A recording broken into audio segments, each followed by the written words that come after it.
Então vamos lá para mais uma live aqui da nossa Escola Brasileira de Enfermagem. E hoje nós vamos falar sobre a gerontologia e longevidade, as possibilidades e os desafios. Será que nós temos muitas possibilidades e muitos desafios, professora, a falar hoje? Temos. Na realidade, temos bastante desafios, né?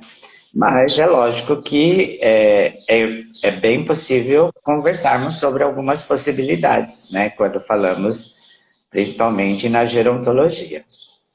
Com certeza. Eu queria dar um bom dia aí para todos que estão aqui com a gente. Sejam muito bem-vindos, viu? É um prazer tê-los aqui conosco. Depois a gente vai salvar essa live. E também compartilhem, né, com os colegas, mandem aos amigos, porque é um tema de muita relevância. E eu começo colocando alguns dados, professor, porque como a gente está falando de perspectiva, né, de longevidade, eu começo trazendo um dado do IBGE, né, que fala que 14,6% da população brasileira tem 60 anos e mais, né? Isso é bem significativo. Isso significa 30,3 milhões, né, de pessoas idosas. No Brasil, tem uma perspectiva, né, pela Organização Mundial da Saúde, que fala que o Brasil será a quinto país mais envelhecido, né, com uma média aí de 2 bilhões de pessoas idosas, né? 35% das pessoas idosas acima de 60 anos continuam trabalhando, ou seja, hoje nós vamos conversar muito sobre isso, sobre as perspectivas, né? Os desafios, qual que é o quadro hoje, principalmente do nosso país. E aí, professor, eu começo com uma reflexão e para passar a palavra a você, que hoje você acredita que nós vivemos uma contradição entre a busca da longevidade e, ao mesmo tempo, uma situação de marginalização da pessoa idosa? Sim, professora. Eu acredito que nós precisamos sim, e nós somos papel principal nisso, né? Nós que discutimos sobre essa temática, né? Então, gerontologia discute sobre a temática do idoso dentro das possibilidades na sociedade, a partir do mercado de trabalho, né? Mas existe de fato uma contradição.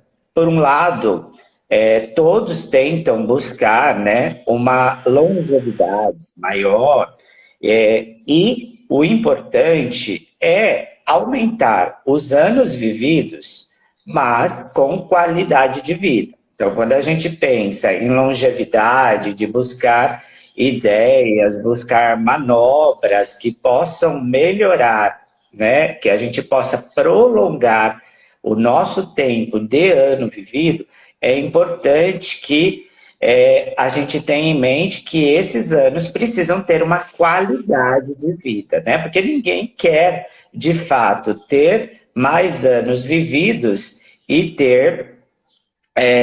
estar aí numa situação de doença, uma situação de dependência, de necessidade de cuidados de outros profissionais. E aí, a sociedade, então, por outro lado, ela também ainda marginaliza muito a questão da pessoa idosa.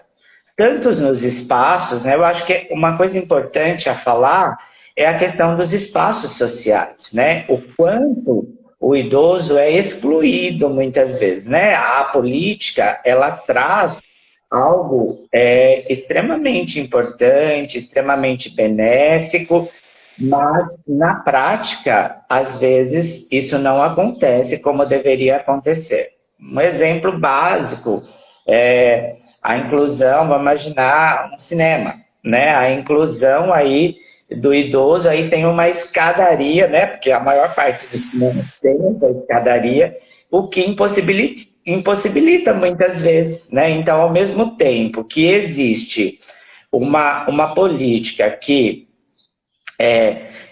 trata da questão da inserção do idoso nos espaços sociais, no mercado de trabalho, enfim, todos esses contextos. Por outro lado, existe também essa exclusão, né, que não se faz por onde essa política, de fato, ser cumprida, ser efetiva. Então, existe sim essa marginalidade ainda em relação à pessoa idosa.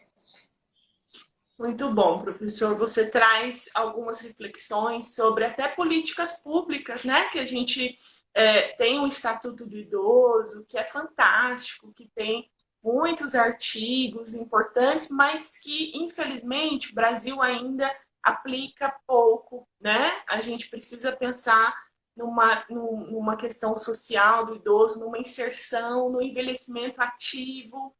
E aí, professor, como hoje a gente começou uma sequência de lives, né? Amanhã a gente vai falar mais do cuidador, da perspectiva do cuidador. Eu sei que tem gente aqui que gosta muito do tema, então amanhã não percam, né? Que também vai ser muito interessante. E hoje a gente começa a trazer essa reflexão, né, da nossa mudança da pirâmide etária, ou seja, o Brasil, o nosso país, o mundo já está envelhecido e o nosso país também está caminhando para, já é um país envelhecido. Para vocês, a gente começou com algumas estatísticas aqui, né? Falando que o Brasil vai se tornar o quinto país mais velho do mundo, né? E, consequentemente, isso vai trazer, né, um olhar, né, uma exigência de olhar mais profundo para a pessoa idosa, né? A gente vai olhar para o mercado de trabalho, a gente vai precisar de pessoas que entendam profundamente do envelhecimento. E aí, o nosso propósito aqui hoje é realmente tocar, orientar, né? Tocar pessoas que gostam da temática e alertar da importância de se aperfeiçoar, né? De realmente entender do envelhecimento para prestar uma assistência de qualidade. E aí, professor, eu começo te perguntando também em relação a algumas terminologias, né? Em relação a alguma característica dessa população, até do cuidado, né? Muito se confunde quando a gente conversa com pessoas, né? Quando a gente acaba aí olhando para a população, o que as pessoas acham do envelhecimento. Muito se confunde a ideia de geriatria e gerontologia, né? Não se sabe ao certo diferenciar o que é um, o que é outro. Professor, você consegue falar um pouco para nós em relação a isso, algumas propriedades assim básicas para quem quer cuidar de uma pessoa idosa? O que ela precisa saber? Sim, vamos lá. Então, assim, por um lado, a geriatria trata-se de uma ciência, né? Trata-se de uma ciência que estuda necessariamente o idoso e as suas doenças próprias do processo de envelhecimento, né? Não significa que ele necessariamente ele vem acompanhado de doença, mas nós sabemos que as estatísticas mostram também que existe uma prevalência de doenças, principalmente com o avançar da idade. Então, a geriatria trata-se exatamente disso. Estuda a doença, a morbidade, a mortalidade que essas doenças podem trazer para a pessoa idosa e como tratá-la da melhor forma. Já a gerontologia é uma temática muito mais ampla. É uma temática que trabalha a questão da pessoa idosa inserida nos contextos da sociedade.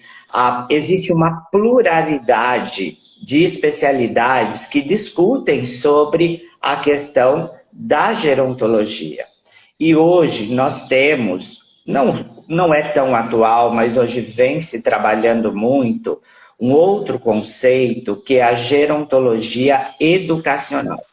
O que é a gerontologia educacional?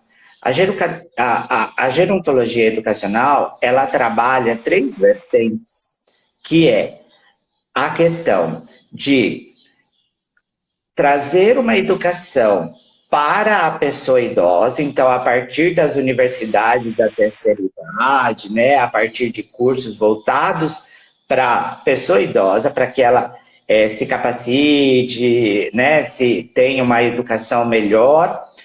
No outro lado, existe uma educação sobre a velhice para a comunidade em geral, e também uma terceira vertente, que é tratada pela gerontologia educacional, a capacitação, o aprimoramento de RH para lidar com a temática do envelhecimento.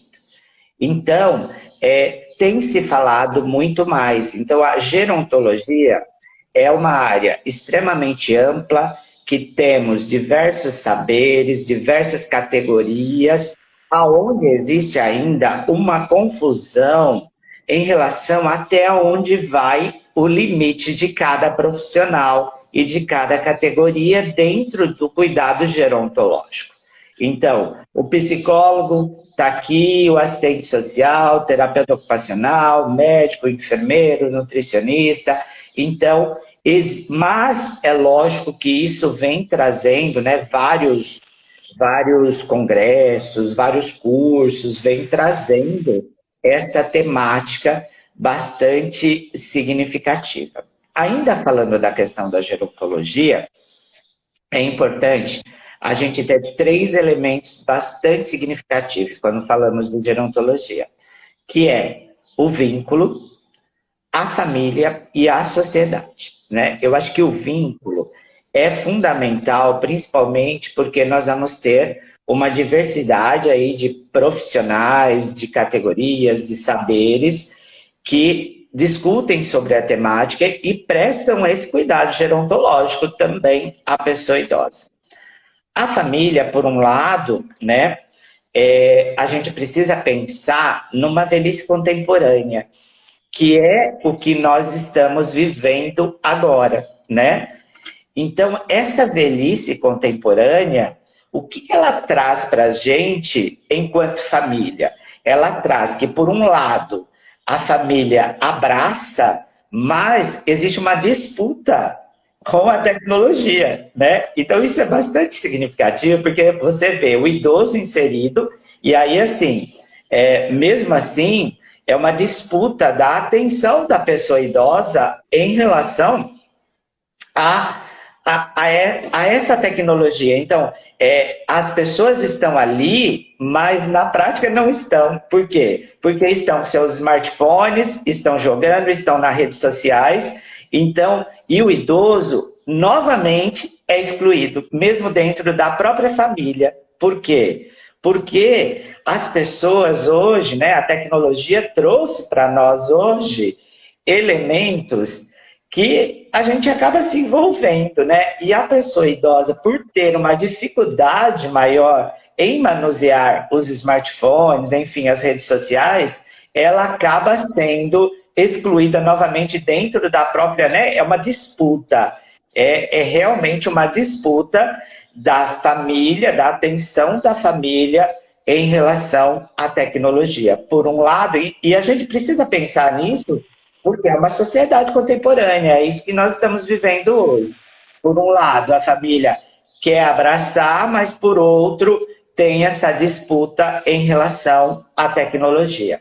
E em relação à sociedade, de modo geral, né, quando a gente fala ainda da gerontologia, a gente precisa refletir também sobre a situação do país, né, do país, da previdência social, porque isso é extremamente importante quando nós falamos de gerontologia, né? Por um lado, se busca tanto a manutenção da vida, a longevidade, mas também ainda temos um passo bastante longo a caminhar em relação à inclusão mesmo, de fato, da pessoa idosa no mercado de trabalho, porque as pessoas vão ter que trabalhar com por mais tempo, com uma idade um pouco mais avançada, né? E aí a gente vai encontrar algo que pode ser extremamente rico, por um lado, e extremamente difícil por outro, que é a inclusão de gerações, né? Porque nós vamos ter gerações das mais diversas no mercado de trabalho. Nós vamos ter aquele tão jovem e aquela pessoa já com uma idade mais avançada. Então aí também a gente tem um ganho, mas nós temos também conflitos significativos. Por um lado, a gente ganha pela experiência da pessoa idosa e a pessoa mais jovem que não tem tanta experiência e tem uma dificuldade muitas vezes de desenvolver habilidades que são essenciais, as habilidades socioemocionais, né?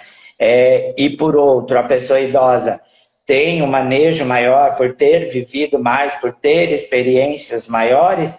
Por outro, também tem conflitos de geração, porque a pessoa mais jovem também, às vezes, acaba não entendendo essa situação, né?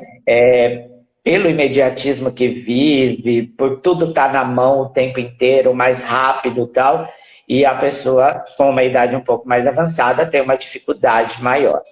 Então, a gerontologia, se a gente ficar falando aqui, a gente falaria o tempo inteiro, porque ela é muito ampla, ela abarca, né, categorias, uma diversidade extremamente ampliada. E o processo de envelhecimento, ele é complexo, ele é extremamente complexo. Por isso, nós precisamos mesmo desse olhar gerontológico para discutir sobre essa temática. Muito bom, professor. O senhor coloca vários pontos, né, de reflexão em relação à inclusão, em relação ao olhar mais humano, né, para essa população. E eu trago um dado para a gente refletir juntos, né, que ao início da live a gente colocou sobre o envelhecimento, né, o quanto a população está envelhecida já, números enormes, né, gritantes. E dentre a população de pessoas idosas, a que mais cresce é a população de 80 anos e mais. Então, quando você coloca dessa questão da inclusão, né, quando você coloca a importância, né, de otimizar os espaços, de olhar para isso de uma forma mais inclusiva, eu fico pensando, né, o quão desafiante né? Então, quando a gente coloca a nossa live como desafios e possibilidades, nós temos muitas possibilidades, né? Porque a população está envelhecida. Só que nós temos muitos desafios porque nós não estamos preparados para isso. Nós definitivamente não estamos preparados para enfrentar isso. Nós não estamos nos capacitando, nós não estamos entendendo melhor desta população, nós não estamos olhando para os dados e falando, e aí, o que nós temos? Essa população precisa ser incluída dentro de uma cidade, dentro de uma sociedade. Ela tem um lugar de lazer, ela tem um lugar de aprendizado, onde ela vai aprender games, redes sociais, ela vai se incluir nessa geração. Tudo muda a todo momento, né? Então, como a gente tem feito isso, né? E aí eu penso que quando a população, quando a gente vê nos dados, na epidemiologia dos dados, que a população que mais cresce são as pessoas idosas de 80 anos e mais, é um desafio grande, porque aí você coloca essa questão do envelhecimento saudável, né? De qualidade de vida. Então, essas pessoas, será que elas vão ter independência? Será que elas vão poder ir e vir?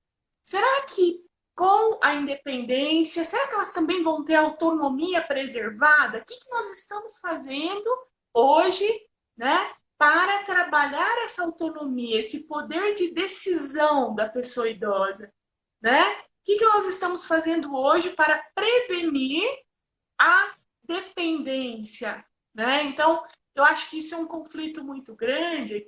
Quando a gente abre essa live, a gente traz essa reflexão para vocês que estão nos assistindo aqui, né? Que provavelmente gostam, né? Simpatizam com a temática, mas nós estamos envelhecendo. O que vocês estão fazendo hoje para o envelhecimento de qualidade de vocês, né?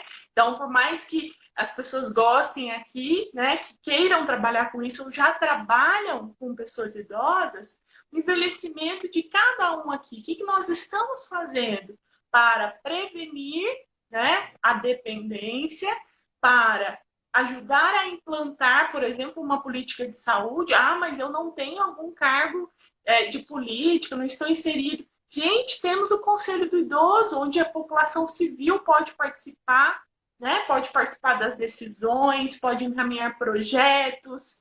Então, a gente precisa inserir, né, se inserir mais nisso, porque nós precisamos pensar no nosso envelhecimento também. E aí eu vou trazer um dado, professor, para passar a palavra para você, que dentro dessa população de 80 anos e mais, né, os artigos, os estudos falam que a maior parte são mulheres, né? Então as mulheres vivem mais, porém com mais dependência, né? Principalmente relacionados a problemas aí ortopédicos, fratura de fêmur, né? Questão, enfim, várias questões relacionadas à ortopedia, né? Então, se a gente olha para isso, se a gente já tem evidências de como vai ser o envelhecimento, professor, como se preparar para isso? E aí, eu já jogo para você uma reflexão para a gente já começar a live de amanhã, né? Que é relacionado à profissão que mais cresce no Brasil, no mundo, que é a de cuidador, né? Como se preparar, professor, para o envelhecimento, né? Para cuidar dessa pessoa idosa acima de 80 anos e como essa pessoa ela enfrenta isso, né? Ela sobrevive nessa sociedade que nós estamos.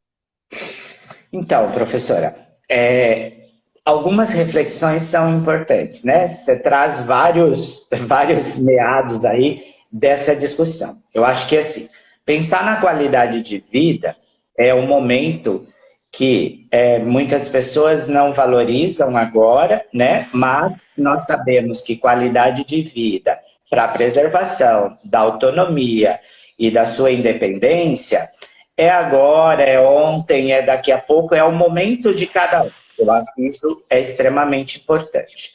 Uma outra questão bem colocada é a questão da femininização da pessoa idosa, né? Então, a mulher que tem uma expectativa de vida maior, por um lado, vive mais, mas também acompanhada de algumas limitações, de algumas dependências.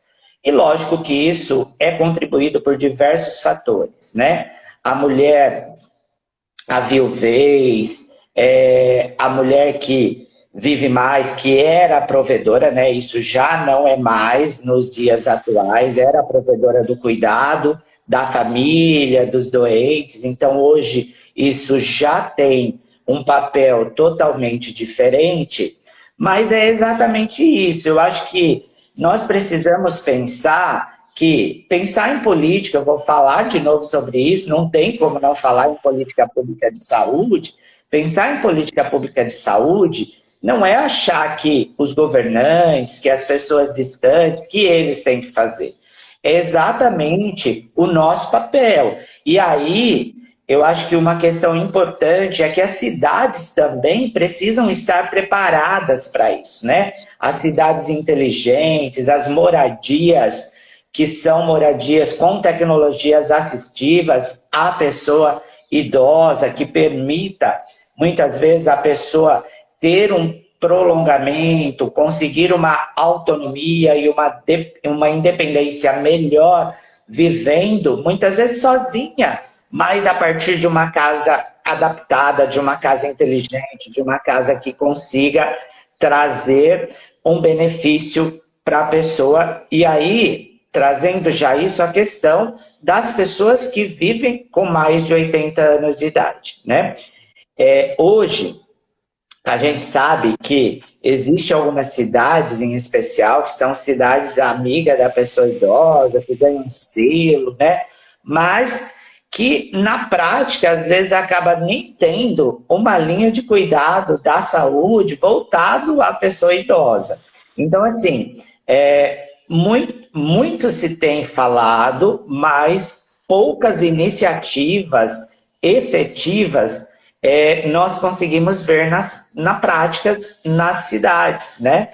nas cidades, nos estados. A gente sabe aqui no Brasil que existe algumas iniciativas bastante significativas de condomínios, de bairros direcionado à pessoa idosa, das casas com tecnologias assistivas, mas ainda é muito pouco, né? Pensando na população idosa que nós temos no Brasil, ainda é muito pouco. Então, é exatamente isso. Nós, como profissionais de saúde, que a gente possa fazer, de fato, a nossa parte, seja nos espaços aonde nós estamos, aonde nós representamos, né?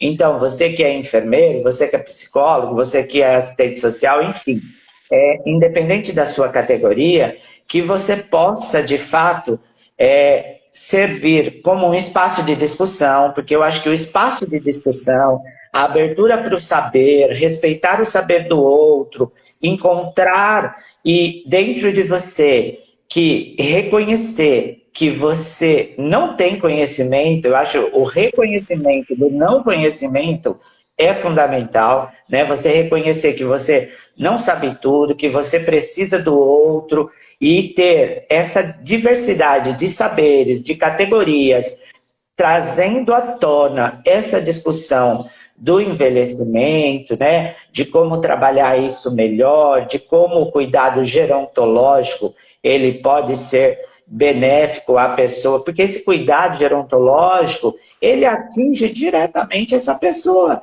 né, professora, que é a pessoa com mais de 80 anos, né? Porque é essa que muitas vezes tem só esse cuidado necessário aí, muitas vezes, para se fazer cumprir a política.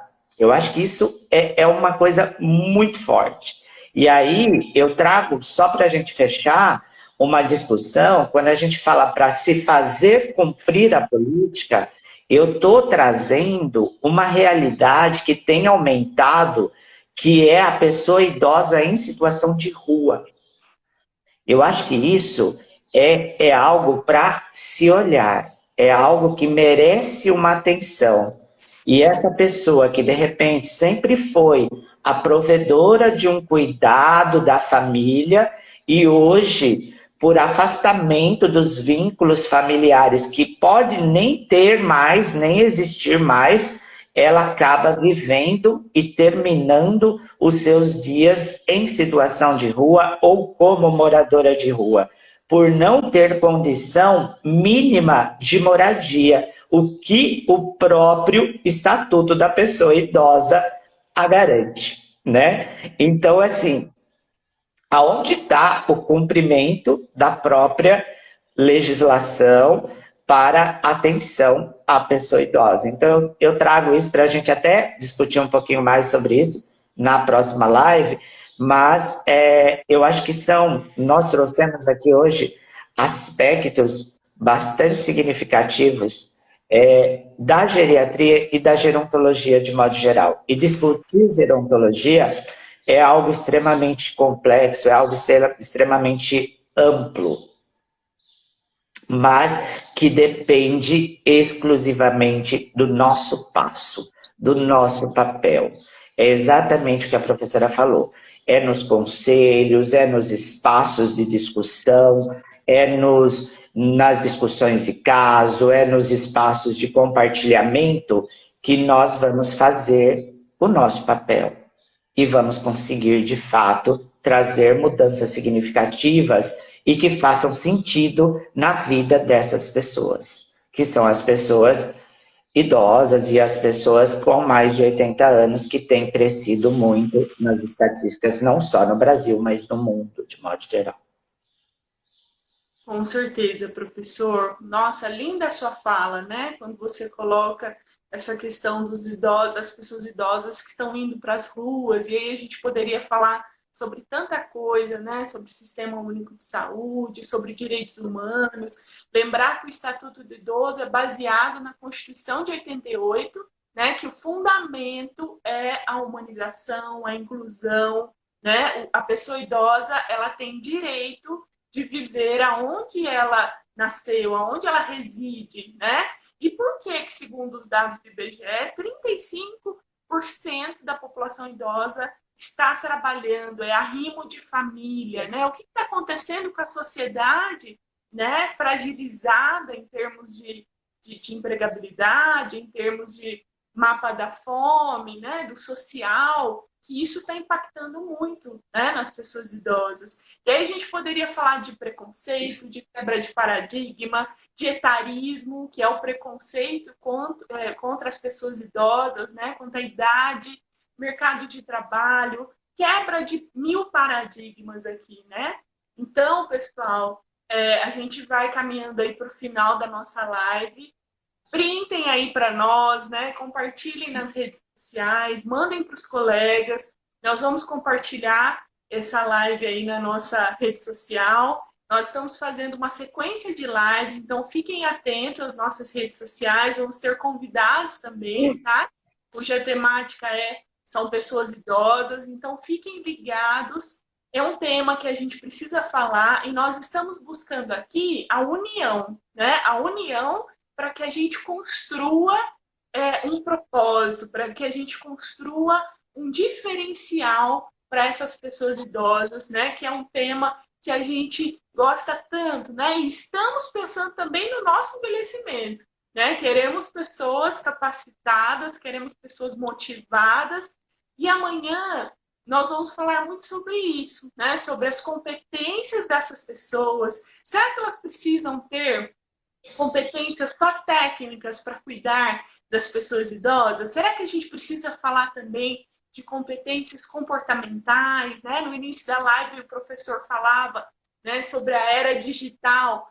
Não é incomum a gente encontrar uma pessoa idosa caminhando na rua e o cuidador ao lado no celular, né? E aí a pessoa idosa tropeça com a bengalinha ali, se machuca e o cuidador acaba nem vendo, né? Então, isso é uma competência comportamental. Eu preciso treinar a minha sensibilidade, a minha empatia, a minha humanização. Então, amanhã nós vamos falar mais sobre isso. A gente convida a todos aqui para estarem conosco amanhã. Convidem os colegas. E muito obrigada, né, por estarem aqui. Depois no final dessa sequência de live, nós temos uma novidade, né? Que nós vamos publicar aí ao final. Então, fiquem ligados.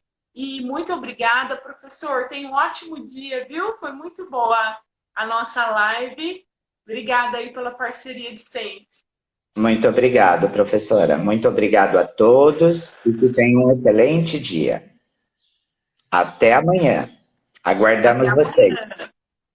Tchau, tchau. Tchau.